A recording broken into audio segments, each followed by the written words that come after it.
పరిశుద్ధుడైన దేవదేవుని మాటలు వినటానికి చేరియున్న నా ప్రియ సహోదరి సహోదరులందరికీ మన ప్రభువును రక్షకుడునైన యేసుక్రీస్తు వారి పేరిట వందనములు తెలియజేస్తున్నాను.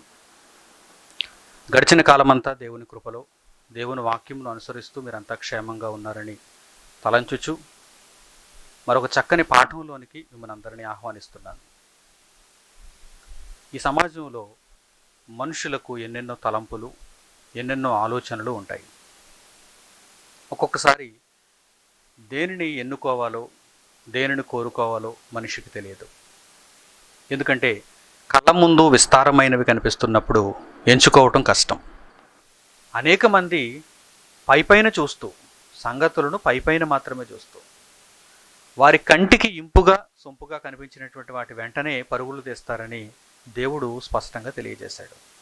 అయితే కొందరు మాత్రమే పరిశోధనాత్మకమైన దృష్టితో వారి ఆత్మను వారు రక్షించుకోవాలనే సదుద్దేశంతో చక్కని వాటిని, ప్రయోజనకరమైన వాటిని, ఉత్తమమైన వాటిని ఎన్నుకుంటారని దేవుడు తెలియజేస్తున్నాడు. ప్రియులారా, మనం కూడా దేవుడు కోరుకున్న మనుషులలా ఉండాలి కదా. లోకంలో ఎందరో కోటాను కోట్లుగా దేవుని అభీష్టానికి భిన్నంగా బ్రతుకుతున్నారు. మనం ఎందుకు కోటాను కోట్ల మంది మనుషుల్లా బ్రతకాలి, చివరకు నాశనాన్ని కొని తెచ్చుకోవాలి? దేవుడు చాలా చక్కగా మనలను ప్రేమించి మన కొరకు తన వాక్కులను వ్రాయించి గ్రంథస్థం చేయించి మన చేతికిచ్చినప్పుడు, వాటిని వివరిస్తున్నప్పుడు, తన ప్రేమను మన ఎడల వెల్లడి చేస్తున్నప్పుడు మనం ఎందుకు ఆ ప్రేమను కాదనుకోవాలి? లోకంలో ఉన్న నటనతో కూడిన ప్రేమ కాదు కదా దేవునిది. దేవునిది స్వచ్ఛమైన ప్రేమ, నిర్మలమైన పాల వంటి ప్రేమ. ఆ ప్రేమ గద్దిస్తుంది, ఆ ప్రేమ సరిగ్గా లేకపోతే శిక్షిస్తుంది, ఆ ప్రేమ చివరి వరకు మనలను కాపాడటానికి చేతులు చాచుతుంది. దేవుని ప్రేమ వలన ఆయన మాటలు మనం వినగలుగుతున్నాం. ఆయన మాటలలో వ్రాయబడిన జ్ఞానమును మనం ఆలోచన చేసి ఆయన కోరుకున్నట్టుగా మనం మారాలి. ఆయన ఆశించినట్టుగా మనం మన యొక్క నడవడికను మార్చుకుంటే చివరకు మంచి ఫలితాన్ని మనం పొందడానికి అవకాశం ఉంటుంది. ద కింగ్ సొలొమోన్, రాజైన సొలొమోను దేవునికి ప్రార్థన చేస్తున్నాడు. ఒక మంచి సందర్భం. ఆ సందర్భాన్ని ఇప్పుడు మనం నేర్చుకుందాం. రాజులు మొదటి గ్రంథము 3వ అధ్యాయము 4వ వచనం నుంచి, అలాగే దినవృత్తాంతములు 2వ గ్రంథము 1వ అధ్యాయము 7వ వచనం నుంచి కూడా ఈ సందర్భం మనకు కనిపిస్తుంది. ఈ 2 పర్యాయములు దేవుడు ఈ సందర్భాన్ని గ్రంథస్థం చేయించాడు. రాజులు మొదటి గ్రంథము 3వ అధ్యాయం 4వ వచనం నుంచి నేను చదువుతాను. జాగ్రత్తగా పరిశుద్ధ గ్రంథమును తెరచి ఆ మాటలను మీరు చూడండి. గిబియోను ముఖ్యమైన ఉన్నత స్థలమై ఉండెను గనుక బలుల నర్పించుటకై రాజు అక్కడికి పోయి ఆ బలిపీఠం మీద 1000 దహన బలులను అర్పించెను. గిబియోనులో యెహోవా రాత్రివేళ స్వప్నమందు సొలొమోనునకు ప్రత్యక్షమై, నేను నీకు దేనినిచ్చుట నీకు ఇష్టమో దానిని అడుగుమని దేవుడు అతనితో సెలవీయగా సొలొమోను ఇలాగు మనవి చేసెను. ఆనాటి కాలంలో గిబియోను ఒక ఉన్నత స్థలముగా ఉంది. దేవునికి బలులను అర్పించే ఒక ముఖ్యమైనటువంటి స్థలంగా ఉంది. సొలొమోను దేవుని దగ్గరకు వెళ్ళి కృతజ్ఞతగా దహన బలులను అర్పిస్తున్నాడు. సొలొమోనును స్వప్నమందు అడుగుతున్నాడు దేవుడు. ఏమని? సొలొమోను, నీకేం కావాలి? నీకేది ఇష్టమో దానిని దయచేస్తాను, నీకేం కావాలో నీవు కోరుకో అని దేవుడు సొలొమోనునకు ఒక చక్కని అవకాశాన్ని ఇచ్చాడు. సాధారణంగా భూమి మీద మన వంటి వారికి అటువంటి అవకాశం దొరికితే మనం ఏం కోరుకుంటాం? నేటి క్రైస్తవులు ఇటువంటి అవకాశమును గనక దేవుని వలన ఒకవేళ పొందితే దేనిని కోరుకుంటారు? ఒక్కసారి మీరు ఆలోచన చేయండి. వారి మనస్సుల్లో ఏముంది? దేవుని దగ్గరకు ఎందుకు వస్తున్నారు? దేవునిని ఏమి ఆశించి దేవుని దగ్గరకు వస్తున్నారు? చాలామంది క్రైస్తవులుగా పిలువబడుతున్న వారు కూడా చాలామంది లోక సంబంధమైన 70 ఏళ్ల జీవితం కొరకు మాత్రమే అడుగుతారు. అంటే దేవుడు ఒకవేళ వారిని వరము కోరుకోమని అవకాశం ఇస్తే ఏం కోరుకోవాలో కూడా మనిషికి తెలియదు అన్నమాట. ఏం కోరుకోవాలో కూడా మనిషికి తెలియదు. ఎవరినైనా మనము ఒక్కసారి తరచి చూస్తే వారి మనస్సులో నిండిపోయిన కోరికలు దేవుడు వారికి ప్రత్యక్షమైతే వారు వెంటనే దేవునిని అడిగే కోరికలు ఏవి అనగానే ఎన్నెన్నో ఈరోజు భూమి మీద మనుషుల మదిలో మనకు కనిపిస్తున్నాయి. మనుషుల మదిలో మనకు కనిపిస్తున్నాయి. మీకు కూడా అటువంటి ఆలోచనలు ఏమైనా ఉన్నాయా? నిజంగా మిమ్మల్ని మీరు ప్రశ్నించుకోండి. ఈ సమయంలో దేవుడు నాకు ప్రత్యక్షమై, ఓ కుమారుడా, ఓ కుమార్తె, నీకు ఏమి కావాలి? నీవు దేవునిని వరం కోరుకో, నీవేది అడిగినా నేను ఇస్తాను, నీవు దేవునిని వరం కోరుకో అంటే దేవుణ్ణి మనం ఏం అడగాలనుకుంటున్నాం? ఆయుష్ను అడగాలనుకుంటున్నావా? లేక ఐశ్వర్యాన్ని అడగాలనుకుంటున్నావా? లేక ఘనతను కోరుకుంటున్నావా? లేక ఆస్తిని, సంపదను కోరుకుంటున్నావా? సరిగ్గా ఇదే సందర్భం ఒకనాడు చిన్న వయసులో ఉన్నటువంటి సొలొమోనుకు లభించింది.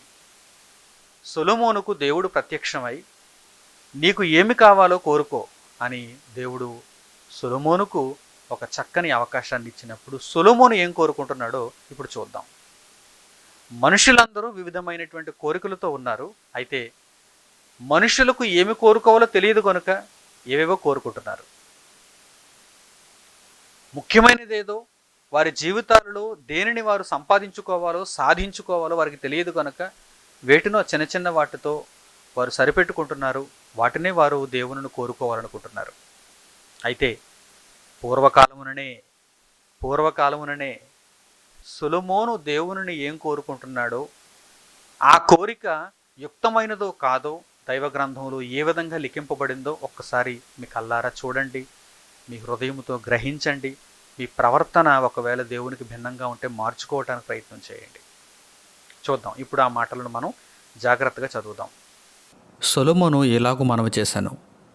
నీ దాసుడును నా తండ్రియునైన దావీదు నీ దృష్టికి అనుకూలముగా సత్యమును నీతిని అనుసరించి యథార్థమైన మనస్సు గలవాడై ప్రవర్తించెను గనుక నీవు అతని ఎడల పరిపూర్ణ కటాక్షమగుపరచి ఏ దినమునున్నట్లుగా అతని సింహాసనము మీద అతని కుమారుని కూర్చుండబెట్టి అతని యందు మహాకృపను చూపియున్నావు.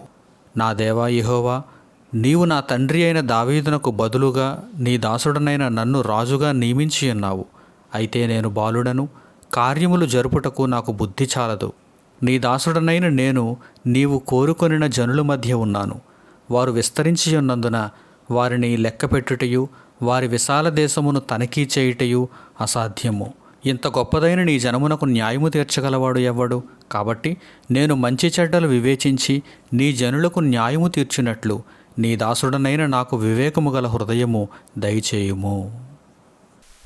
నేను నీకు దేనినిచ్చుట నీకు ఇష్టమో దానిని అడుగుమని దేవుడు ఒక మంచి అవకాశం ఇస్తే, రాజైన సొలొమోను దేవునిని ఏం అడుగుతున్నాడో చూడండి. దేవునిని ఏం కోరుకుంటున్నాడో చూడండి. దేవుని ప్రజలైన ఇశ్రాయేలీయులను చక్కగా పరిపాలించటానికి, తన భుజముల మీద దేవుడు పెట్టిన బాధ్యతను చక్కగా నిర్వర్తించటానికి, దేవుడు తనకు ఇచ్చినటువంటి పనిని చక్కగా నెరవేర్చటానికి జ్ఞానము, తెలివి, బుద్ధి కావాలని అడుగుతున్నాడు.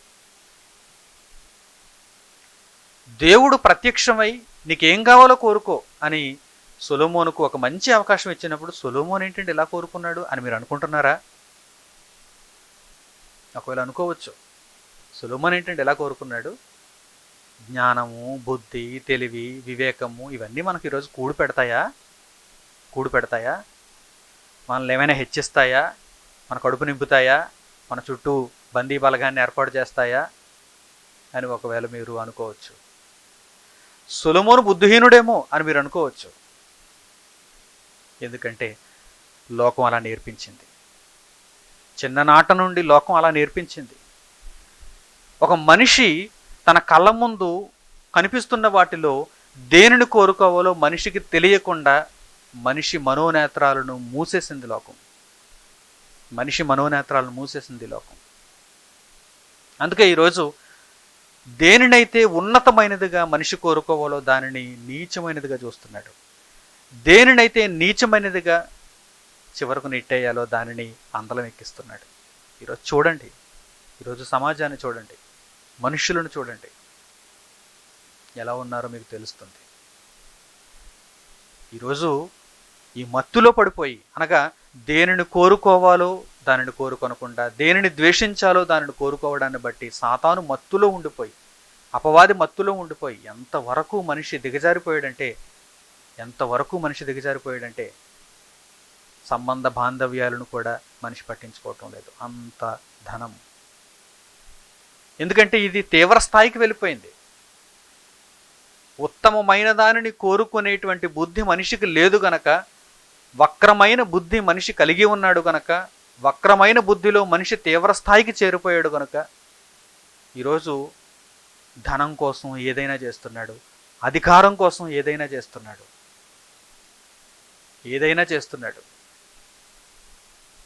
తన సొంత వారిని అంతమొందించడానికి కూడా మనిషి వెనకాడటం లేదు. ధనం కోసం, అధికారం కోసం, పేరు పలుకుబడుల కోసం,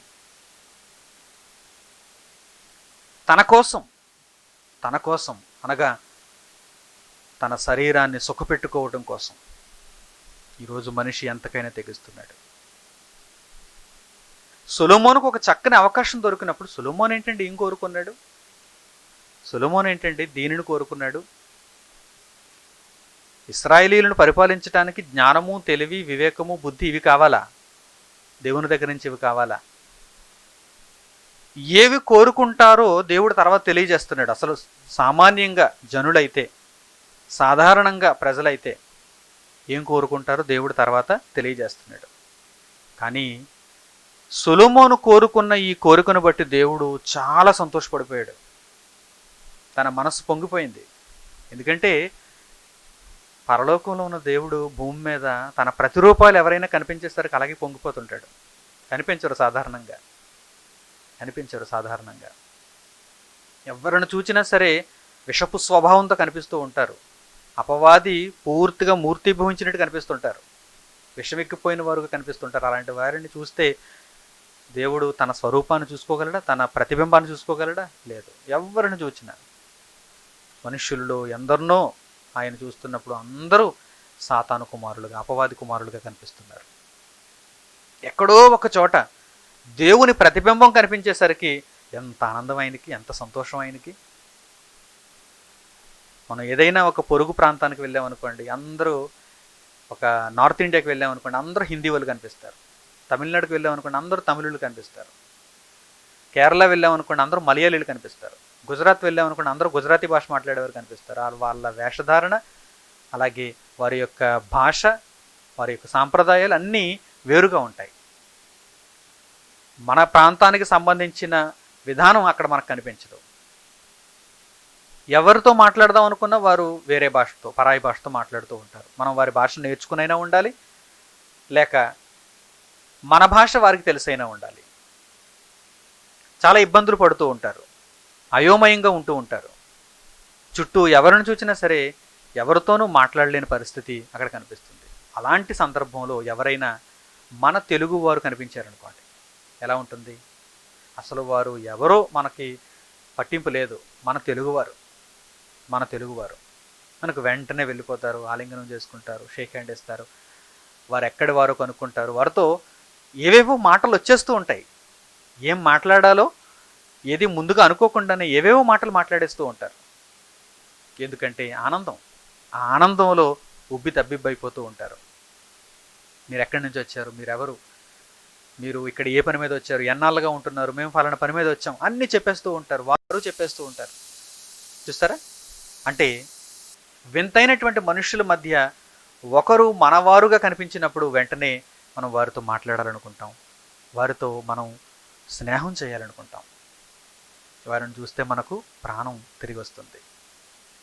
పరలోకమందున్న దేవుడు భూమి మీద ఉన్న మనుషులందరూ చెడిపోయినప్పుడు, అపవాదికి కుమారులుగా మారిపోయినప్పుడు ఒక్కడు దేవుని కొరకు కనిపిస్తే, ఒక్కడు దేవుని స్వరూపంలో ఆయనకు కనిపిస్తే ఆయన ఎంత సంతోషపడతాడో చెప్పండి. దేవుడు యథావిధిగా మనుషులందరి వలె ఇతడు కూడా సమాధానం చెబుతాడు కదా అని ఒక్కసారి పరీక్షించాడు. సొలొమోను, నీకేం కావాలి? నీ దృష్టికి ఇష్టమైన దాన్ని నేను ఇస్తాను, నేను దేవుడను, కోరుకో. అప్పుడు సొలొమోను, నీ ప్రజలను పరిపాలించుటకు తెలివి, వివేకము, జ్ఞానము, బుద్ధి నాకు అనుగ్రహించు తండ్రి దేవా అని అడుగుతున్నాడు. అప్పుడు దేవుడేమన్నాడు? దేవుని ప్రత్యుత్తరాన్ని ఇప్పుడు చూడండి. దేవుని ప్రత్యుత్తరాన్ని ఇప్పుడు లేఖనాల్లో చూడండి. రాజులు మొదటి గ్రంథము 3వ అధ్యాయము 10వ వచనం నుంచి. సొలొమోను చేసిన ఈ మనవి ప్రభువునకు అనుకూలమాయను గనుక దేవుడు అతనికి ఇలాగు సెలవిచ్చెను, దీర్ఘాయువునైనను ఐశ్వర్యమునైనను నీ శత్రువుల ప్రాణమునైనను అడుగక న్యాయములను గ్రహించుటకు వివేకము అనుగ్రహించుమని నీవు అడిగితివి. నీవు ఎలాగున అడిగినందున నీ మనవి ఆలకించుచున్నాను. బుద్ధి వివేకములు గల హృదయము నీకిచ్చుచున్నాను. పూర్వీకులలో నీ వంటి వాడు ఒకడునూ లేడు, ఇక మీదట నీ వంటి వాడొకడునూ ఉండడు. మరియు నీవు ఐశ్వర్యమును ఘనతను ఎమ్మని అడుగకపోయినను నేను వాటిని కూడా నీకిచ్చుచున్నాను. అందువలన నీ దినములన్నిటను రాజులలో నీ వంటి వాడొకడైనను ఉండడు. మరియు నీవు ఐశ్వర్యమును ఘనతను ఎమ్మని అడుగకపోయినను నేను వాటిని కూడా నీకిచ్చుచున్నాను. అందువలన నీ దినములన్నిటను రాజులలో నీ వంటి వాడొకడైనను నుండడు. మరియు నీ తండ్రి అయిన దావీదు నా మార్గములలో నడిచి నా కట్టడలను నేను నియమించిన ధర్మమంతటిని గైకొనినట్లు నీవు నడిచి వాటిని గైకొనిన ఎడల నిన్ను దీర్ఘాయుష్మంతునిగా చేసేదను అనెను. సొలొమోను దేవునిని కోరుకున్న దానిని బట్టి సొలొమోనుకు దేవుని దగ్గర నుంచి వచ్చినటువంటి ప్రత్యుత్తరం ఎంత చక్కగా ఉందో చూసారా.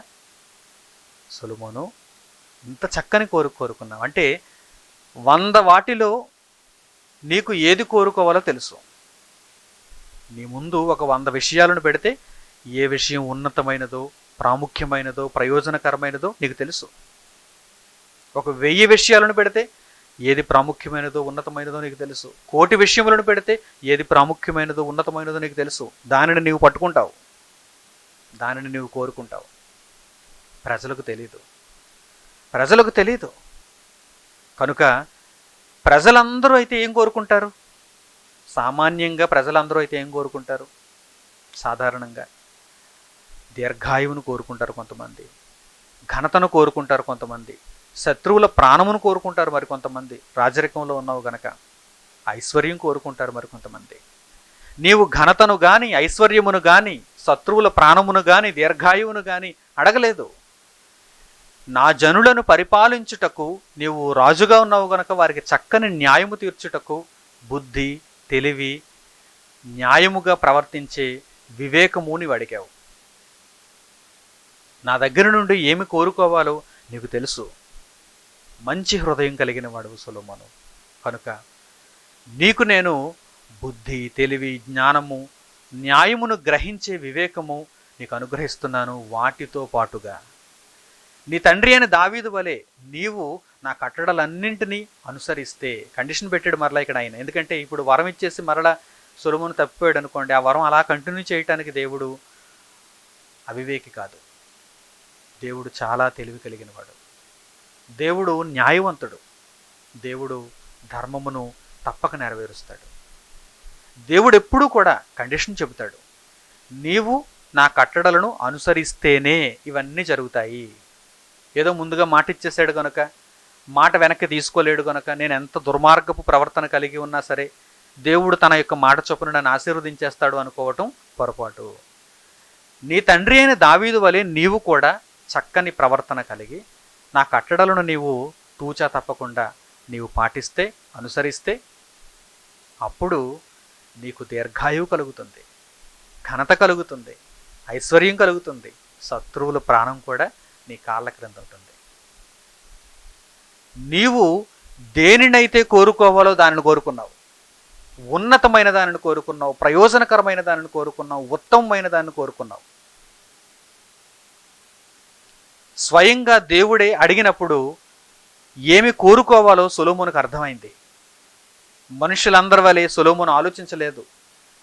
మనుషులందరికంటే ఉన్నతముగా దైవత్వము కలిగి సొలొమోను ఆలోచన చేశాడు. కనుక నాకు జ్ఞానము కావాలి తండ్రి, నీ యందు భయభక్తులు కావాలి తండ్రి, తెలివి కావాలి తండ్రి, వివేకము కావాలి తండ్రి అని సొలొమోను దేవుణ్ణి అడిగాడు. దేవుడు చాలా ఆనందపడ్డాడు. నా ప్రతిబింబం ఏది కోరుకున్నాడో చూడు. నా కుమారుడైన సొలొమోను దేనిని కోరుకున్నాడో చూడు. చాలా విలువైన దానిని కోరుకున్నాడు. ఆ విలువైనది దేనిని తెచ్చిపెడుతుంది? మిగిలిన వాటి అన్నిటినీ తెచ్చిపెట్టేస్తుంది. మిగిలిన వాటిలో ఏదో ఒక దానిని నీవు కోరుకుంటే అది బలహీనమైనది, అదొక్కటే నీకు అనుగ్రహింపబడుతుంది. మిగిలినవన్నీ దూరంగానే ఉండిపోతాయి. దీర్ఘాయువు కోరుకుంటే దీర్ఘాయువు ఇచ్చి ఊరుకున్నాం, లేక ఐశ్వర్యం కోరుకుంటే ఐశ్వర్యం ఇచ్చి ఊరుకున్నాం, ఘనత కోరుకుంటే ఘనత ఇచ్చి ఊరుకున్నాం. ఓహో, సొలొమోను తెలియని వాడై అవివేకి అయి ఒక చిన్న దానిని కోరుకున్నాడు, ఒక మంచి అవకాశంలో ఒక చిన్న దానిని కోరుకున్నాడు, అవకాశం కోల్పోయాడు అని దేవుడు అక్కడితో సరిపెట్టేశాను. కానీ దేనినైతే కోరుకోవాలో, దేనినైతే స్వీకరించాలో, దేనినైతే అడగాలో దాన్నే అడిగాడు. నా తండ్రి అయిన దేవా యెహోవా, నాకు జ్ఞానము, తెలివి, వివేకము అనుగ్రహించు తండ్రి. నీవు దీనిని కోరుకున్నావంటే దీని వెనక అన్నీ వచ్చేస్తాయి. దీర్ఘాయువు, ఘనత, ఐశ్వర్యం, శత్రువుల ప్రాణం, అన్నీ వచ్చేస్తాయి. All in one, all in one. ఏ మనిషి అయినా ఈ ఆల్ ఇన్ వన్ కోరుకుంటున్నాడా? అన్నీ ఒకదానిలో ఉన్నాయి. చిన్నప్పుడు పిల్లలు చదువుకోవటానికి పుస్తకాల్లో ఆల్ ఇన్ వన్ కొనుక్కుంటారు. అంటే అన్నీ ఒకదానిలో ఉంటాయన్నమాట. అన్ని subjects, all subjects in one book, all in one. పరీక్షలకు ముందు సిద్ధపడేటువంటి వారందరూ కూడా ఆల్ ఇన్ వన్ దగ్గరికి వెళ్ళిపోతారు. ఎందుకంటే ఏదైనా ఒక సబ్జెక్టు, ఏదైనా ఒక పుస్తకం మర్చిపోతారేమో అని వీరు భయం కనుక అన్ని పుస్తకాలు కలిపి ఒకదానిలో ఉంటే వీరికి హ్యాండీగా ఉంటుంది, చదువుకోవడానికి వీలుగా ఉంటుంది, ఎప్పుడు పడితే అప్పుడు రిఫర్ చేసుకోవడానికి వీలుగా ఉంటుంది కనుక ఆల్ ఇన్ వన్ తీసుకోవడానికి ఎక్కువగా పిల్లలు ఇష్టపడుతూ ఉంటారు. దేవుని దగ్గర ఆల్ ఇన్ వన్ కోరుకుంటున్నారా? ఆల్ ఇన్ వన్ కోరుకుంటున్నారా? అలాగని ఏదో వస్తుందని జ్ఞానమును కోరుకోలేదు సొలొమోను. నిజంగా మంచి మనసుతో జ్ఞానమును కోరుకున్నాడు. ఏదో దీని వెనక అన్నీ వచ్చేస్తాయి కనుక వాటి మీద కన్నేసి దీనిని కోరుకుంటే కానీ అవి రావు గనక దీనిని కోరుకున్నాడని చెప్పకూడదండి.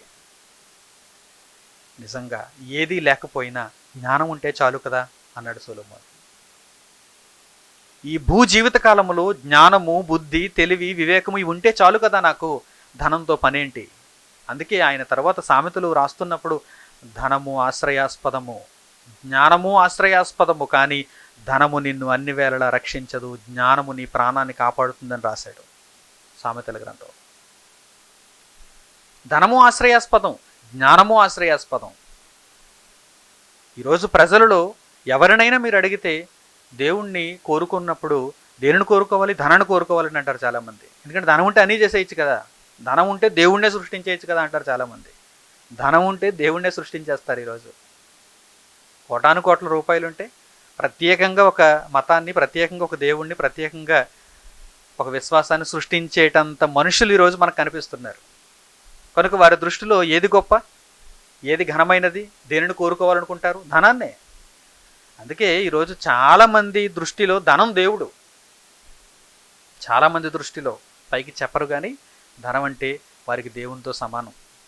రంగు నవ్వుటూ కింద పడిపోతే మరలా కళ్ళగద్దుకొని జేబులో పెట్టుకుంటారు, పరసలో పెట్టుకుంటారు.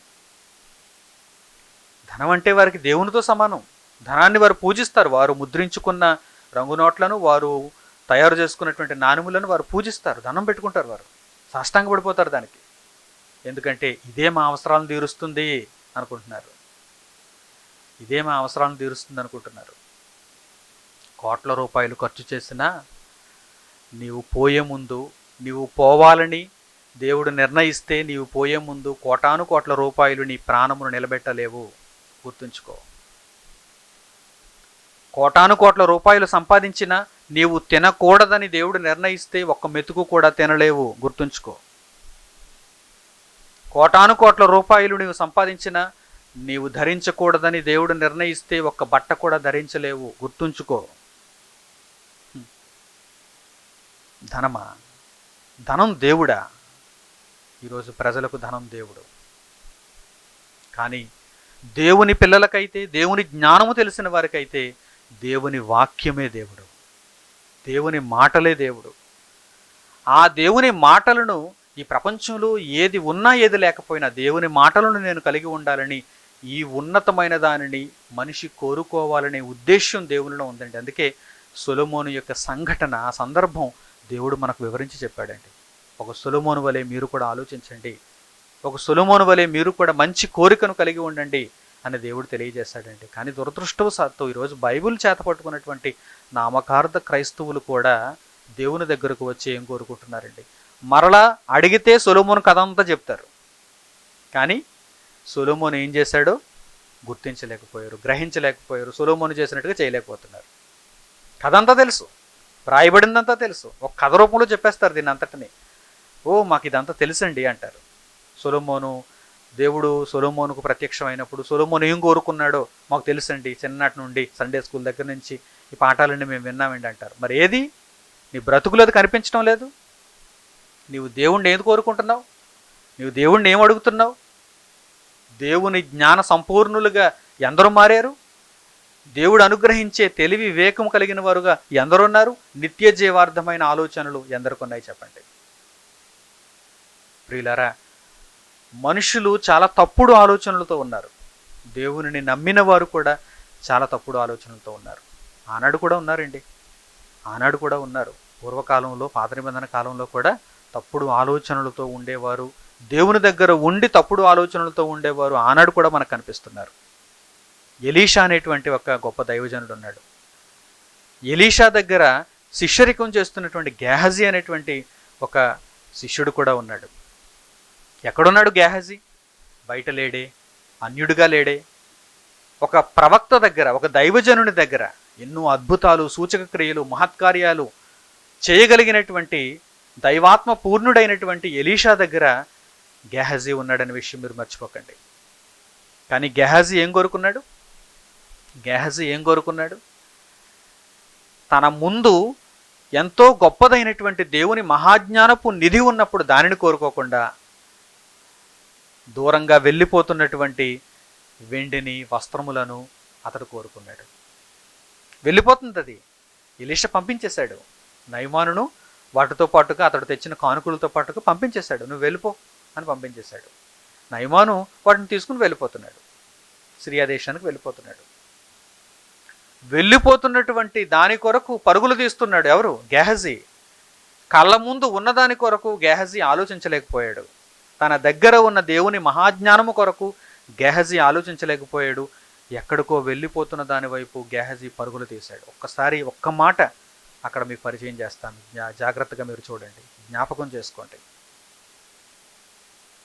గేహజీ ఏం కోరుకున్నాడో, గేహజీ పనికి మాలిన దానిని కోరుకున్న దానిని బట్టి ముఖ్యమైనది, ఉన్నతమైనది, అవసరమైనది గేహజీ కోరుకొనకపోవడాన్ని బట్టి ప్రవక్త అయినటువంటి ఎలీషా ఏమన్నాడో ఒక్కసారి చూడండి. రాజులు 2వ గ్రంథము 5వ అధ్యాయము 26-27 వచనాలు.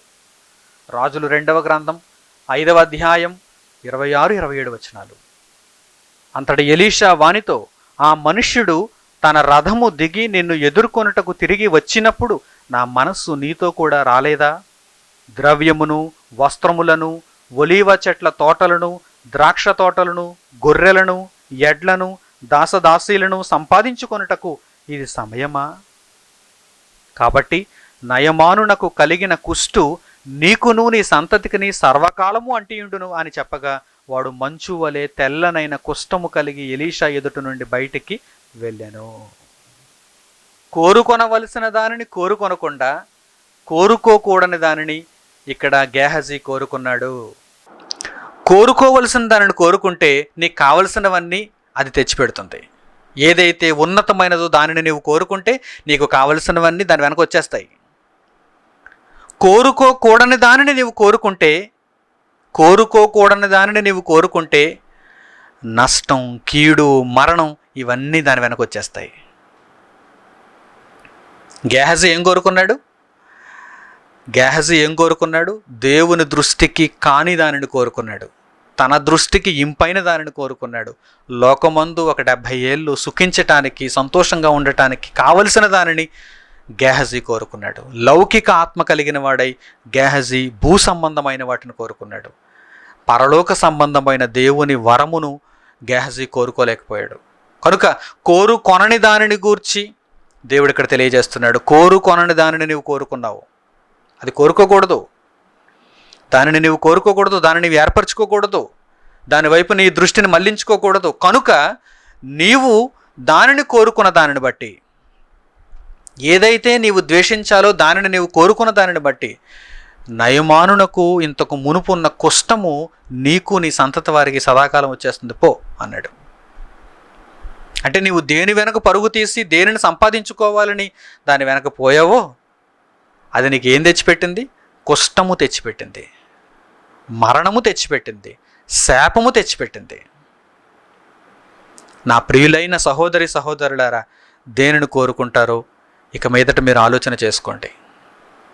మీ కళ్ళ ముందు ఇంపైనదిగా ఏదో కనిపించవచ్చు, ఒక ధనం, బంగారం, అధికారం, పేరు ప్రఖ్యాతలు, అందచందాలు, దీర్ఘాయువు, ఇవన్నీ భూమి మీద మీకు ఇంపైనవిగా కనిపించవచ్చు. కానీ అసలైన దానిని వదిలేస్తున్నారు సుమా, అసలైన దానిని వదిలేస్తున్నారు సుమా. దేవుని వాక్యము, దేవుని కొరకైన బ్రతుకు, ఇది మరల మరల రాదు. దేవుని వాక్యము మనం కోరుకున్న ప్రతిసారి రాదు, దేవుడు అనుగ్రహించినప్పుడు వస్తుంది.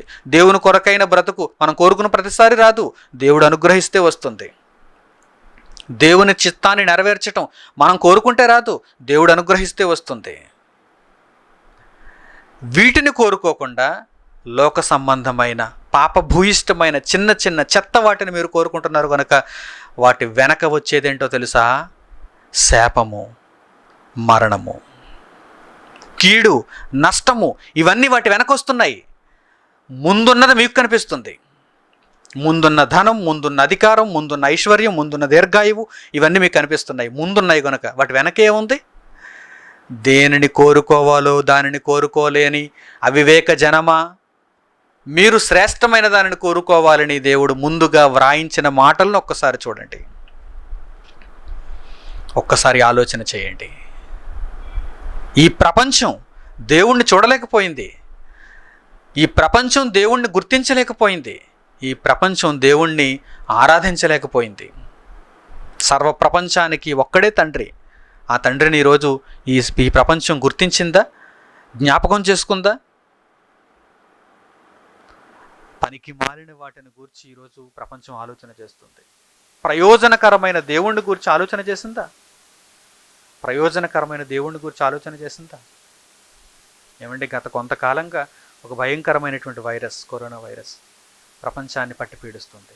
మందు ఎలా కనిపెట్టాలి, వ్యాక్సిన్ ఎలా తయారు చేయాలి, అహోరాత్రులు శ్రమించేస్తున్నారట మహానుభావులు, అహోరాత్రులు శ్రమించేస్తున్నారట. ఎవరిని కోరుకోవాలో, ఎవరిని ఆశ్రయించాలో, ఎవరి దగ్గరకు వెళ్ళాలో, ఎవరి మీద పరిశోధన చేయాలో తెలియని అవివేక మూర్ఖజనం.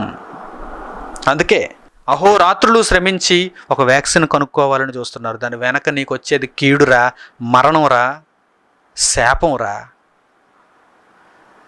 సర్వోన్నతుడైన దేవుని పట్టించుకోక, సర్వోన్నతుడైన దేవుని ఆలోచన ఎరుగక, ఆయన కొరకు నీవు బ్రతకక, ఏంటిరా నీవు చేసే పరిశోధన?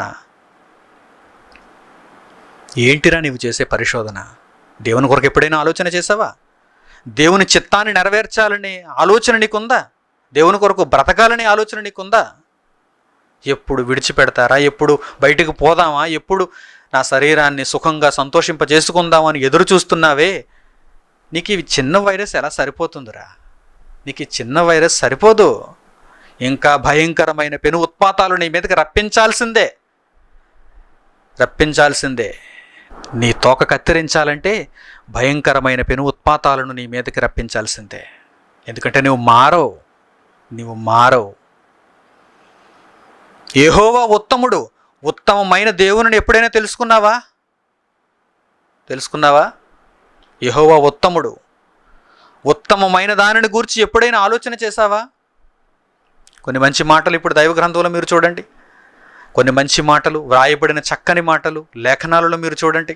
కీర్తనల గ్రంథము 25వ అధ్యాయము 8వ వచనం, యెహోవా ఉత్తముడును యథార్థవంతుడునై ఉన్నాడు, కావున తన మార్గమును గూర్చి ఆయన పాపులకు ఉపదేశించును.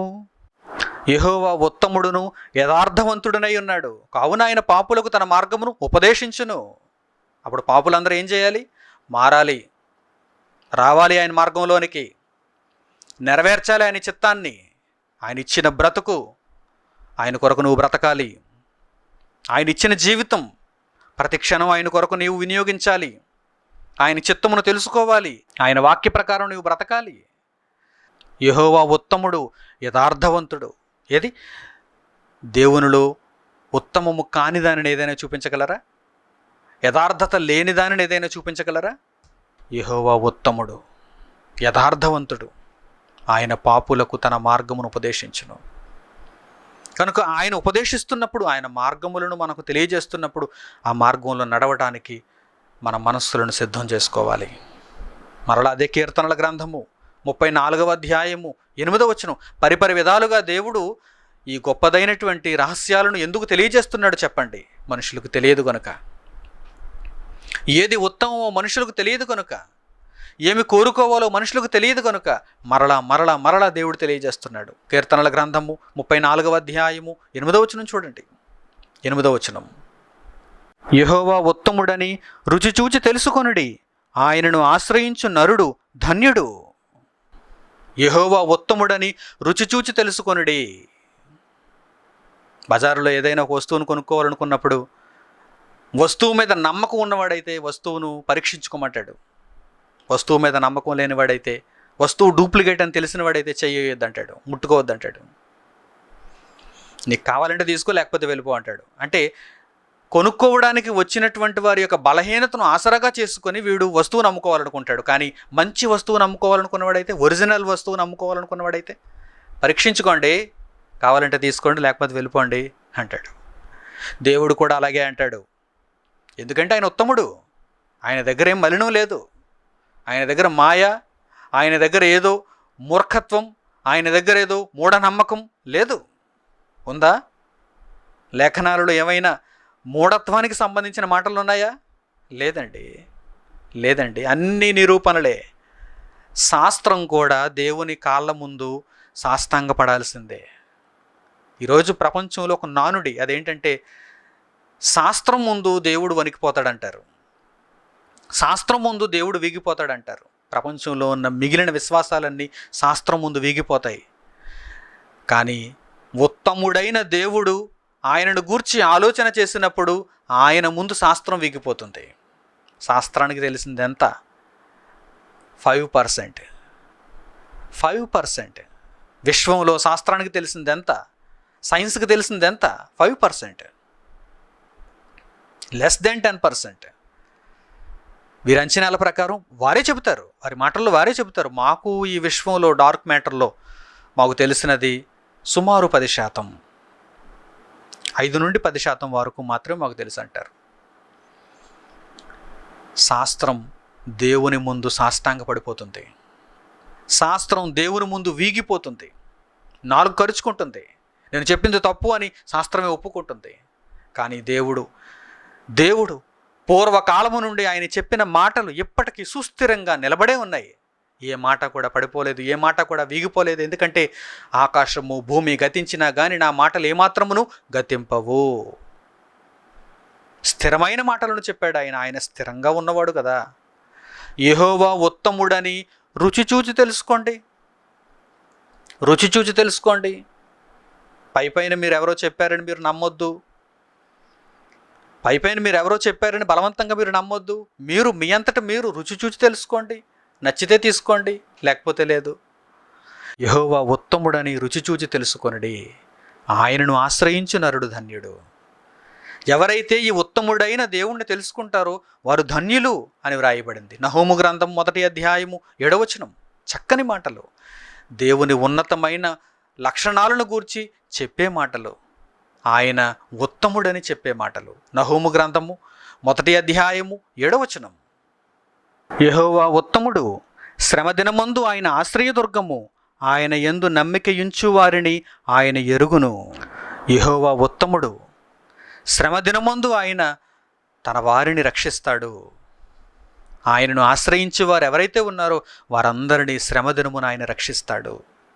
ఆయన ఉత్తముడు, చెయ్యి విడిచిపెట్టేవాడు కాదు. ఆ ఉత్తముడైన దేవునిని మీరు తెలుసుకోవాలి, ఉత్తమమైన దానిని మీరు కోరుకోవాలి. ప్రియులైన నా సహోదరి సహోదరులారా, మోసపోకండి. లోకము చెప్పిన దానిని విని మోసపోకండి. లోకము చేస్తున్న దానిని చూచి మోసపోకండి. వారంతా అలా కోరుకుంటున్నారు, వారంతా అలా చేస్తున్నారు కనుక నేను కూడా దేవుణ్ణి ఈ భూమి మీద శరీర అవసరతలు తీర్చే వాటిని కోరుకోవాలని మీరు మీ మనస్సులను మోసం చేసుకోకండి. ఉత్తముడైన వాని వైపు చూడండి, ఆయన మాటలను మీరు వినండి. యెహోవా ఉత్తముడు, ఆపదలో ఉన్న వారికి ఆయన రక్షణ. శ్రమదినమున ఆయన యొక్క హస్తము బలముగా మనలను నడిపిస్తుంది, రక్షిస్తుంది, కాపాడుతుంది. ఉత్తమమైన వాడు ఉత్తమమైన దానిని అనుగ్రహిస్తాడు. మన దేవుడు ఉత్తముడు, ఆయన పలికిన మాటలన్నీ ఉత్తమములు. ఉత్తమమైన దానిని ఆయన మనుషులకు దయచేస్తున్నాడు. మీరు ఉత్తమమైన దానిని దేవుని యొద్ద నుండి కోరుకుంటున్నారా? ఆయన ఎప్పుడు మనుషులకు ఉత్తమమైన దానిని అనుగ్రహించాలని చూస్తున్నాడు. సొలొమోనుకి ఏమి ఇవ్వాలని చూశాడు ఆయన? అసలు సొలొమోను కోరుకోనక మునుపు సొలొమోనుకి ఏమి ఇద్దామని మనసులో ఉంది ఆయనకి? సొలొమోను ఏం కోరుకున్నాడో దానినే ఇద్దామని ఉంది. జ్ఞానము, ఐశ్వర్యము, తెలివి, దీనినే ఇద్దామని ఉంది. కానీ సొలొమోను తన నోరారా ఏం కోరుకుంటాడో అని ముందుగా అవకాశం ఇచ్చాడు. సొలొమోను సరిగ్గా దేవుని మనసులో ఉన్నదానినే కోరుకున్నాడు. ఉత్తమమైన వాడు ఉత్తమమైన దాన్ని ఇవ్వడా? చూడండి మరో మంచి మాట, కీర్తనల గ్రంథము 85వ అధ్యాయము 12వ వచనం. కీర్తనల గ్రంథము 85వ అధ్యాయము 12వ వచనం. యెహోవా ఉత్తమమైన దానిని అనుగ్రహించును, మన భూమి దాని ఫలమునిచ్చును. యెహోవా ఉత్తమమైన దానిని అనుగ్రహించును.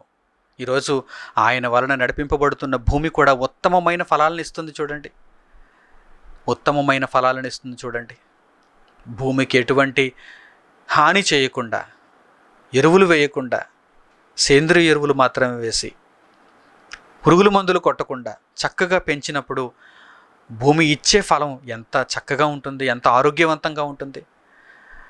భూమి మీద మన కడుపు నింపే ఆహార పదార్థాలను భూమి దేవుని కృప వలన అనుగ్రహించినప్పుడు, మనకు దయచేసినప్పుడు, అవే అంత ఆరోగ్యకరంగా ఉన్నప్పుడు, దేవుడు తన నోటి మాటలను పరిశుద్ధమైనవిగా మనకు అనుగ్రహిస్తే అవి ఇంకెంత ఉన్నతమైనవిగా, ఉత్తమమైనవిగా ఉంటాయి చెప్పండి. కనుక ఉత్తమమైన వాడు ఉత్తమమైన దానిని అనుగ్రహించుచున్నాడు. అది దేవుని మాట, అది దేవుని మాట. ఈ ఉత్తమమైన దానిని ఈరోజు మనం ఆశ్రయించాలి. ఉత్తమమైన దాని కొరకు మనం పాటుపడాలి. ఉత్తమమైన దానిని మనం కోరుకోవాలి. దేవుని యొద్దకు అందుకే మనం రావాలి. దేవునిని అందుకే నమ్ముకోవాలి. ప్రియమైన నా స్నేహితులారా, చక్కని ఆలోచన విధానాన్ని కలిగి ఉండండి. ఇప్పటి వరకు ఒకవేళ లోకమును చూచి, లోకం చేసినటువంటి బోధన విని మీరు దేవుణ్ణి ఏదేదో కాని దానిని కోరుకున్నారేమో, బలహీనమైన దానిని కోరుకున్నారేమో. ఇక మీదట ఉన్నతమైన దానిని, ఉత్తమమైన దానిని కోరుకోండి. అప్పుడు దేవుడు మీరు కోరుకున్న కోరికను బట్టి సంతోషిస్తాడు. ఆయన మీ కోరికను సఫలం చేస్తాడు. మీరు దేవునిని, ఉత్తమమైన దేవుని వాక్యమును, దేవుని జ్ఞానమును, తెలివిని, బుద్ధిని కోరుకుంటే దాని వెనక అన్నీ పరుగు పెట్టుకుంటూ వస్తాయండి. మీరు కోరుకోవలసిన అవసరం లేదండి. మీరు ఆపదలో ఉన్నప్పుడు మీకు దేవుడు అనుగ్రహించిన జ్ఞానమే మిమ్మల్ని రక్షిస్తుందండి. మీకు అంతకన్నా ఏం కావాలి చెప్పండి? ఏం కావాలి చెప్పండి? యేసుక్రీస్తు వారు దేవుని కుమారునిగా భూమి మీదకు ఉత్తమమైన వానిగా అనుగ్రహింపబడ్డారు. అంతకు మునుపు వచ్చినటువంటి ప్రవక్తలందరికంటే ఉత్తమమైన వాడు యేసుక్రీస్తు. యేసుక్రీస్తు భూమి మీద జీవిస్తున్నప్పుడు ఆయన మాటలు వింటున్నటువంటి ప్రజలందరూ కూడా ఉత్తమమైన మాటలను వింటున్నారు.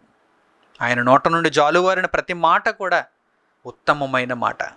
నిజంగా ఆయన బోధ చేస్తున్నప్పుడు ఆయన పాదముల చెంత కూర్చొని ఆయన మాటలు అలా వింటూ ఉండాలి అని అనిపించాలి కదా. ఎందుకంటే ఉత్తమమైనది, ఇంత ఉత్తమమైనది నా బ్రతుకు కాలంలో నేను సంపాదించుకోలేను. దేవుడు నాకు అనుగ్రహించినప్పుడు నేను దానిని పొందాలి. ప్రియులారా, ఈ మాటలను కూడా మీరు వింటున్నప్పుడు మీరు అలాంటి ఆలోచనతో ఉండాలి. ఉత్తమమైనది నేను వినగలుగుతున్నాను, ఉత్తమమైనది నేను ఈరోజు నా చెవులారా గ్రహించగలుగుతున్నాను. కనుక నా జీవితంలో దేవుడు నాకు అనుగ్రహించిన భాగ్యం అని ఆ ఉత్తమమైన దానిని మీరు పట్టుకోవాలి.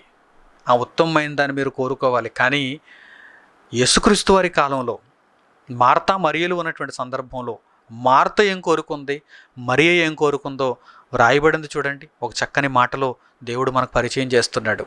లూకాసు వార్త 10వ అధ్యాయము 41లో చూడండి. లూకాసు వార్త 10వ అధ్యాయము 41వ వచనం.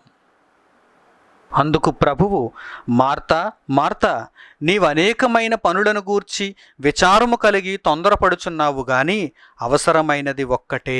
అనేక ప్రాచీన ప్రతులలో అవసరమైనవి కొన్నియే అని పాఠాంతరము. మరియ ఉత్తమమైన దానిని ఏర్పరచుకొనెను, అది ఆమె యొద్ద నుండి తీసివేయబడదని ఆమెతో చెప్పెను. యేసుక్రీస్తు ప్రభువారు దేవుని మాటలను ఉన్నతమైనవిగా, ఉత్తమమైనవిగా నేర్పిస్తున్నప్పుడు ఆయన మాటలను ఆయన పాదముల దగ్గర కూర్చొని విని నేర్చుకోకుండా మార్త విస్తారమైనటువంటి పనులు పెట్టుకుంది. విస్తారమైన వాటిని గురించి ఆలోచన చేస్తుంది. ఆమె ఆలోచన విధానం పరిపరి విధాలుగా ఉంది. అప్పుడు యేసుక్రీస్తు ప్రభువు తెలియజేస్తున్నారు ఏమని? మార్తా మార్తా, నీవు అనేకమైన వాటిని గూర్చి విచారిస్తున్నావు, తొందరపడుతున్నావు, నీ మనస్సును కకావికలం చేసుకుంటున్నావు. కానీ చివరికి నీకు కావలసింది ఒక్కటే కదా, ముఖ్యమైనది ఒక్కటే కదా, నీవు ఏర్పరచుకోవాల్సింది ఒక్కటే కదా. నీ బ్రతుకు ముగింపబడిన తర్వాత నీ ఆత్మకు కావాల్సింది ఏంటి? దేవుని మాటలు, దేవుని జ్ఞానం ప్రకారం నీవు బ్రతికావా లేదా, దేవుని వలన నీకు వచ్చే ప్రతిఫలం. ఇక మిగిలినవి ఏవైనా అక్కడికి వస్తాయా? మరి అక్కడకు రాని వాటిని అన్నింటినీ ఈ భూమి మీద ఎందుకు కోరుకుంటున్నావు? చివరకు నీకు ప్రయోజనకరమైనది ఏదో దానిని కోరుకో అని యేసుక్రీస్తు ప్రభు తెలియజేశారు. మార్తా మార్తా, నీవు అనేకమైన వాటి విషయమై చింతించుచున్నావు, విచారపడుచున్నావు, తొందరపడుచున్నావు. కానీ అవసరమైనది ఒక్కటే, అవసరమైనవి కొన్నియే, ముఖ్యమైనది ఒక్కటే, ఉత్తమమైనది ఒక్కటే. మరియ ఉత్తమమైన దానిని ఏర్పరచుకుంది.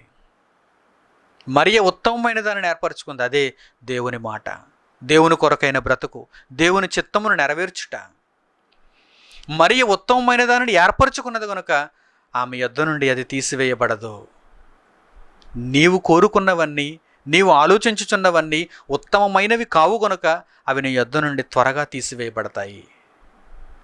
గేహజీ వేటునో కోరుకున్నాడు, అవన్నీ క్షణాలలో మరలా ఆవిరైపోతాయి, మాయమైపోతాయి. వాడి యొద్ద నుండి అవి తీసివేయబడతాయి. ఆ కుష్ఠవ్యాధిని వాడు తగ్గించుకోలేడు. తరతరములకు కుష్ఠవ్యాధిని సంపాదించేసుకున్నాడు. నీవు దేవుని ఆలోచన ప్రకారము కోరుకొనవలసిన దానిని కోరుకొనకుండా దానిని నీవు తక్కువ చేసి కోరుకోకూడని దానిని నీవు కోరుకుంటే నీకేమీ మిగలదు. చివరకు అన్నీ ఆవిరైపోతాయి, మాయమైపోతాయి. కానీ ఎవరైతే ఉత్తమమైన దానిని ఏర్పరచుకుంటారో అది వారి యొద్ద నుండి తీసివేయబడదు.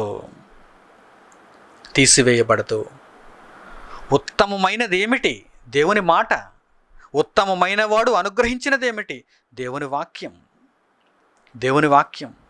అందుకే పౌలు గారి కాలంలో కొరింథీయులకు ఆయన పరిశుద్ధాత్మ ప్రేరణ చేత పత్రికను రాస్తూ కృపావరములు అనేక మంది కలిగి ఉన్నారు, కృపావరములన్నింటిలో శ్రేష్టమైన దానిని అపేక్షించండి అంటున్నారు. అంటే మీ కళ్ళ ముందు అనేకమైనవి కనిపించినప్పుడు అందులో విలువైనదేంటి, శ్రేష్టమైనదేంటి, ఉత్తమమైనదేంటి, ముఖ్యమైనదేంటి, దానిని కోరుకోవాలి కదా అని వారికి అక్కడ తెలియజేస్తున్నారు.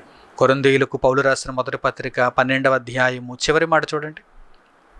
కృపావరములలో శ్రేష్టమైన వాటిని ఆసక్తితో అపేక్షించుడి, ఇదియుగాక సర్వోత్తమమైన మార్గమును మీకు చూపుచున్నాను.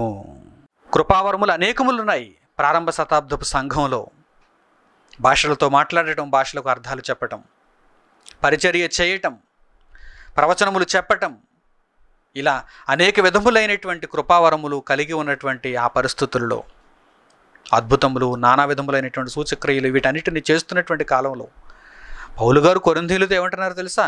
కృపావరములలో శ్రేష్టమైనవి, అంటే కృపావరములన్నింటిలో మరలా శ్రేష్టమైనది ఒకటి ఉంది, ఇదియుగాక సర్వోత్తమమైన మార్గం ఒకటి ఉంది. సర్వోత్తమమైన మార్గమును మీకు చూపుచున్నాను. ఉత్తమమైన వాడు ఎల్లప్పుడూ ఉత్తమమైన దానినే స్థిరీకరిస్తాడు. సర్వోత్తమమైన మార్గం ఏంటది? ప్రేమతో కూడిన మార్గం అని క్రింద 13వ అధ్యాయంలో మనకు పరిచయం చేస్తున్నాడు. ప్రేమతో కూడిన మార్గం అనగా నీ చుట్టూ ఉన్న నీ సహోదరులను, నీ పొరుగు వారిని అందరినీ ప్రేమించు, దేవుని వాక్యమును ప్రకటించి ప్రేమించు, పాతాళము నుండి వారి ఆత్మలను రక్షించి ప్రేమించు, దేవుని పనిని నెరవేర్చి దేవుని ప్రేమించు, దేవుని కొరకు బ్రతికి దేవుని ప్రేమించు, దేవుని వాక్యమును ప్రేమించు. ఈ ప్రేమలో సర్వోత్తమమైన మార్గం ఉన్నది అని అపొస్తలుడైన పౌలు పరిశుద్ధాత్మ ప్రేరణతో తెలియజేస్తున్నారు. ప్రియులారా, మీ జీవితకాలంలో ఉత్తమమైన దానిని మీరు తెలుసుకున్నారు. ఇప్పుడు ఉత్తమమైన దానిని మీరు పాటించటానికి, కోరుకోవటానికి, దాని ప్రకారం నడుచుకోవటానికి ప్రయత్నం చేయండి. మీ మనస్సును సిద్ధపరచుకోండి. దేవుని వాక్యమును భూమి మీద పరిచయం చేసే మనుష్యులుగా మనం ఉంటే, దేవుని వాక్యమును వెల్లడి చేసే మనుషులుగా మనం ఉంటే, దేవుని వాక్యమును ప్రచురించే దేవుని పిల్లలుగా మనం ఉంటే మన పాదములే ఎంతో సుందరములు అంటున్నాడు దేవుడు. చివరిగా ఆ మాటను మనం చూద్దాం. రోమీయులకు పౌలు రాసిన పత్రిక 10వ అధ్యాయము 15వ వచనం చూడండి. అపొస్తలుడైన పౌలు గారు రోమీయులకు రాసిన పత్రిక 10వ అధ్యాయము 15వ వచనం. ప్రకటించువారు పంపబడని ఎడల ఎట్లు ప్రకటించుదురు? ఇందు విషయమై ఉత్తమమైన వాటిని గూర్చిన సువార్త ప్రకటించు వారి పాదములు ఎంతో సుందరములైనవి అని వ్రాయబడి ఉన్నది. ప్రకటించువారు పంపబడితే దేవుని ప్రకటనలు లోకానికి వెళతాయి. ఉత్తమమైన వాటిని గూర్చి ప్రకటించే వారి పాదములే ఎంతో సుందరములైనవి. ఈ ప్రపంచంలో ఉత్తమమైన దానిని ప్రకటించే ఉత్తములెవరు? దేవుని కంటికి ఎవరూ కనిపించడం లేదు. అందరూ స్వార్థ ప్రయోజనాలు. దేవుని వాక్యమును అడ్డు పెట్టుకొని ఏదో కొంత సంపాదించుకోవాలనే స్వార్థపు ఆలోచనలతో ఈరోజు మనిషి నిలువెత్తు నిండిపోయాడు. ఉత్తముడిగా కనిపిస్తున్నాడా? ఉత్తమమైన దానిని ప్రకటించేవాడుగా, ప్రచురించేవాడుగా కనిపిస్తున్నాడా? ఏదో 4 డబ్బులు సంపాదించుకోవటానికి దేవుని వాక్యాన్ని అడ్డు పెట్టుకుంటున్నాడు. ప్రియులారా, మీరైతే అట్టివారుగా ఉండొద్దు. ఎందుకంటే దేవుని వాక్యమును ఎవరు మోసగించలేరు. దేవుని వాక్యమును మోసగించాలనుకున్న వారు భారీ మోసంలో పడిపోతారు. దేవుని వాక్యమును ఎవరు మోసగించకూడదు, మోసగించలేరు. దేవుని వాక్యమును మోసగించాలి అనుకుంటే భారీ మోసంలో పడిపోతారు. ప్రపంచంలో ఉన్న మనుషులందరి వరే మీరు కూడా మోసంలో పడిపోతారా? లేక ఉన్నతమైన దేవుని ఫలమును అందుకోవటానికి దేవుని కొరకు బ్రతుకుతారా? మంచి నిర్ణయం తీసుకోండి. ఉత్తముడైన దేవుణ్ణి తెలుసుకోండి. ఉత్తమమైన వాడు అనుగ్రహించిన దేవుని వాక్యమును ఉత్తమమైనదిగా గ్రహించండి. ఆ ఉత్తమమైన దానిని అనేకులకు చేరువ చేస్తూ మీరు దేవుని వలన మంచివారుగా, ఉత్తములుగా ఆయన వలన పేర్కొనబడండి. ఆయన గ్రంథములో మీ పేర్లు వ్రాసేలా, మీరు ప్రభు పనిలో సహకారులుగా మారేలా మీ జీవితాలను దేవుని కొరకు అర్పించుకోండి. మంచి ఫలితం దేవుడు మీకు నిత్య జీవముందు అనుగ్రహిస్తాడు. మంచి నిర్ణయం తీసుకుంటారని మిమ్మల్ని అందరినీ ప్రేమపూర్వకంగా దేవుని మాటలను బట్టి హెచ్చరిస్తూ ఈ మాటలను ముగిస్తున్నాను. తలలు వంచి కండ్లు మూసుకొని దేవునికి ప్రార్థనలు ఏకీభవించండి. పరమందున్న మా కన్న తండ్రి, మీరు అనుగ్రహించిన ఈ చక్కని జీవము కలిగిన మాటల కొరకు మా ధన్యవాదములు తండ్రి. నాయన, అల్పుడను బలహీనుడనైనా నాకు మీ మాటలను ప్రకటించగలిగే భాగ్యమును దయచేసినందుకు మీకు కృతజ్ఞతలు తండ్రి. నాయన, నా జీవితకాలమంతా మహాసమాజం మధ్య ఉత్తములైన మిమ్మును గూర్చి, ఉత్తమమైన దానిని గూర్చి, మీ మాటలను గూర్చి ప్రకటించటానికి నాకు సహాయమును అనుగ్రహించండి. పూర్వకాలములో సొలొమోను కోరుకున్నట్టుగా మీ జ్ఞానమును, మీ తెలివిని, వివేకమును మాత్రమే మేము కోరుకొనగలగటానికి, మీ కుమారుడైన యేసుక్రీస్తు ప్రభువు ద్వారా రక్షణ సువార్తను కోరుకోవటానికి నాయన మా మనస్సులను సిద్ధపరచుకొని మీ సన్నిధిలో ఆ కోరికతో మిమ్మను అడుగుచున్నాము. మీ సహాయమును మాకు దయచేయండి. వ్యర్థమైన వాటిని అపేక్షించకుండా, వాటి వైపు చూడకుండా మా కన్నులు త్రిప్పివేసుకొని కేవలము మీ మాటల వైపు మాత్రమే మేము చూడగలగటానికి ఏకాగ్రత కలిగిన దృష్టిని మాకు దయచేయండి. దుష్టుడు మమ్మను పాతాళమునకు చెరపట్టి తీసుకుని వెళ్ళిపోకుండా దేవుని వాక్యము చేత ఆకర్షితులమై పరలోకమునకు ఆహ్వానింపబడే మీ బిడ్డలుగా మేము ఉండటానికి తండ్రి మీ కృపను మా ఎడల విస్తరింపచేయండి. నా తండ్రి, లోకమందు అనేక మంది మనుష్యులలో మీకు కనిపించని ఆనందం మా జీవితాలలో మీకు కనిపించులాగున, మా మాట, మా ఆలోచన, మా ప్రవర్తన ఉండులాగున మీ కృపా సహాయములు మాకు తోడుగా ఉంచమని మిమ్మల్ని కోరుకుంటూ, మాకు అనుగ్రహించిన సమస్తము నిమిత్తం మీకు కృతజ్ఞతాస్తుతులు చెల్లిస్తూ ఈ ప్రార్థనను మీ కుమారుడైన యేసుక్రీస్తు వారి నామం పేరిట పరలోకమందున్న మీ సన్నిధిలో మిమ్మల్ని అడుగుచున్నాము తండ్రి. ఆమెన్. మన తండ్రి అయిన దేవుని ప్రేమ, మన రక్షకుడైన యేసుక్రీస్తు వారి కృప, మన ఆదరణకర్త అయిన పరిశుద్ధాత్మ దేవుని అన్యోన్య సహవాసము మనందరికీ సదాకాలము తోడై నడిపించునుగాక. ఆమెన్. ప్రియులారా, కొన్ని ముఖ్యమైనటువంటి ప్రకటనలు ఉన్నాయి, జాగ్రత్తగా వినండి. సర్వలోకానికి సువార్త అనే టీవీ కార్యక్రమం ఆరాధన టీవీలో ప్రతి సోమవారం ఉదయం 7:30 గంటలకు ప్రసారం అవుతుంది. ఈ కార్యక్రమం 2020 సంవత్సరం డిసెంబర్ నెల వరకు మాత్రమే ప్రసారం అవుతుంది. ఆ తరువాత నిరంతరాయంగా దేవుని మాటలను వినాలి అనుకునేవారు ముందుగానే సిద్ధపడాలి. ఆ సిద్ధపాటు ఏమిటి అనగానే యూట్యూబ్లో son of God online, scriptures university, OT&NT ఈ యూట్యూబ్ ఛానల్స్ ద్వారా నిరంతరాయంగా నిరాటంకముగా దేవుని వాక్యమును మనుషులకు చేరువ చేయాలనే ఆలోచనతో ఉన్నాము గనక మీ అనుదిన ప్రార్థనలలో ఈ విషయమై జ్ఞాపకం ఉంచుకోగలరు. ఈ విషయమై చక్కని నిర్ణయాన్ని మీరు తీసుకొని ముందుగా ఆ ఛానల్స్ను మీరు సబ్స్క్రైబ్ చేసుకొని బెల్ సింబల్ను క్లిక్ చేసి నోటిఫికేషన్లు పొందటానికి, అలాగే దేవుని వాక్యము ఎప్పుడు ప్రచురింపబడుతున్నా వెంటనే ఆ సమాచారమును తెలుసుకొని మీరు వీక్షిస్తూ అనేక మందికి దానిని పరిచయం చేయటానికి మీరు సిద్ధపడాలని నేను కోరుకుంటున్నాను. అలాగనే పత్రికల ద్వారా దేవుని వాక్యమును ప్రచురిస్తున్నాం. సర్వలోకానికి సువార్త అనే మాసపత్రిక అందుబాటులో ఉంది. మొదటి పత్రిక అయితే మీకు ఉచితంగా పంపించడానికి మేము సిద్ధపడుతున్నాం. కనుక మీ పేరు, మీ చిరునామా మాకు తెలియజేసినట్టయితే మొదటి ఉచిత మాసపత్రికను మీకు మీ ఇంటికి పోస్ట్ చేయగలం. ఆ తర్వాత మీరు చందాదారులుగా చేరగలిగితే ప్రతి నెల ఒక చక్కని ఉన్నతమైన పాఠ్యాంశంతో మాసపత్రిక మీ ఇంటికి చేరుతుంది.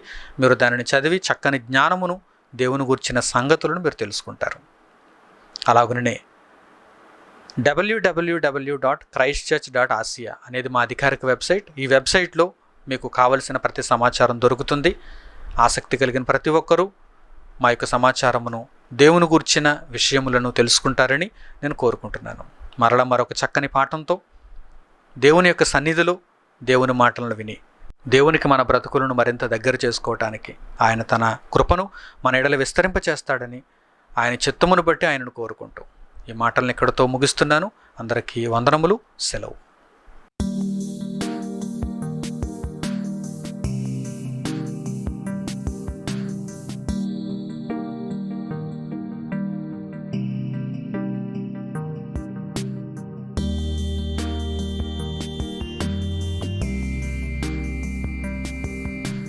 సహోదరులు మణికుమార్ గారు ప్రసంగించిన ఎన్నో ఆత్మ సంబంధమైన సంగతులను ఉచితముగా వీక్షించుటకు స్క్రిప్చర్స్ యూనివర్సిటీ మరియు సన్ ఆఫ్ గాడ్ ఆన్లైన్ అనే మా యూట్యూబ్ ఛానల్స్ను తప్పక దర్శించండి. మా సమాచారమును ఎప్పటికప్పుడు తెలుసుకొని ఆత్మీయాభివృద్ధి నొందవలనంటే స్క్రిప్చర్స్ యూనివర్సిటీ మరియు సన్ ఆఫ్ గాడ్ ఆన్లైన్ అనే మా యూట్యూబ్ ఛానల్స్ను సబ్స్క్రైబ్ చేసుకోండి. సత్వర నోటిఫికేషన్ల కొరకు సబ్స్క్రైబ్ బటన్ ప్రక్కనే ఉన్న బెల్ సింబల్ను క్లిక్ చేయండి. ధన్యవాదములు.